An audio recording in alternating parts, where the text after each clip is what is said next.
ಅಡ್ಡ ಏನಿದು ಕೃಷ್ಣಣ್ಣ? ಫ್ಯಾನ್ಗಳಿಗೆ ತಣ್ಣು ಕೂತ್ಕೊಂಡು ಹೆಣ್ಮಕ್ಳಿಗೆ ಟಿಕೆಟ್ ಹಾರ್ಕೊಳದ್ ಬಿಟ್ಟು ಇಲ್ಲಿ ಬಿಸಿಲಲ್ಲಿ ಕೂತ್ಕೊಂಡು ಏನು ಮಾಡ್ತಾ ಇದ್ದೀಯ? ಹೆಂಡತಿ ಬರ್ತೀನಿ ಎಂದು ಕಾಯ್ತಾ ಇದ್ದೆ. ನನ್ನ ಹೆಂಡ್ತಿನ? ಯಾಕೆ? ಸ್ಟೋರಿ ಕೇಳೋಕೆ. ಯಾವ ಸ್ಟೋರಿ? ನಾನಿರುವುದೇ ನಿನಗಾಗಿ. ಆತರ ಸ್ಟೋರಿ ಎಲ್ಲ ಕೇಳ್ತೀನಿ ಅಂತಿದ್ಲ.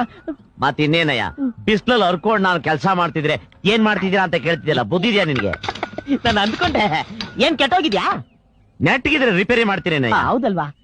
ಹಂಗಲ್ಲ ಕೃಷ್ಣಣ್ಣ, ನಾನ್ ಇರ್ಬೇಕಾದ್ರೆ ನೀನ್ ಯಾಕೆ ಯೋಚನೆ ಮಾಡ್ತೀಯಾ? ಒಂದೇ ನಿಮಿಷದಲ್ಲಿ ರಿಪೇರಿ ಮಾಡಿ ಬಿಸಾಕ್ಬಿಡ್ತೀನಿ. ಇದೆಯಲ್ಲ ಇದು ಕೈ ಅಂದ್ರೆ ಕೈ, ಕಟ್ಟಿಂಗ್ ಇಂದ ಫಿಟ್ಟಿಂಗ್ ವರ್ಗು ಒಂದೇ ನಿಮಿಷ. ಬೇಕಾದ್ರೆ ನನ್ ಮಗನ್ ಕೇಳು. ಹೌದಣ್ಣ, ನಮ್ಮಪ್ಪ ಎಲ್ಲ ಮಾಡ್ತಾನೆ. ಹೌದಾ? ಹಂಗಾರೆ ನೀನ್ ಹೇಳ್ಕೊ, ಈ ರಿಪೇರಿ ಕೆಲಸ ನೀ ಮಾಡು. ಇವತ್ ರಾತ್ರಿ ಕ್ವಾರ್ಟರ್ ಅಲ್ಲ, ಫುಲ್ ಬಾಟ್ಲ್ ಖರ್ಚು ನಂದೆ. ಅಯ್ಯೋ ಕೃಷ್ಣಣ್ಣ, ಕಳ್ಳ ನೀನು. ಅಯ್ಯೋ ಅಪ್ಪ ಅಪ್ಪ ದೇವ್ರೆ, ಇವತ್ತು ನನ್ನ ಮೇಲೆ ಕರುಣೆ ಬಂತೇನಪ್ಪ. ಇವತ್ತು ಫ್ರೀಯಾಗಿ ಗಡಂಗು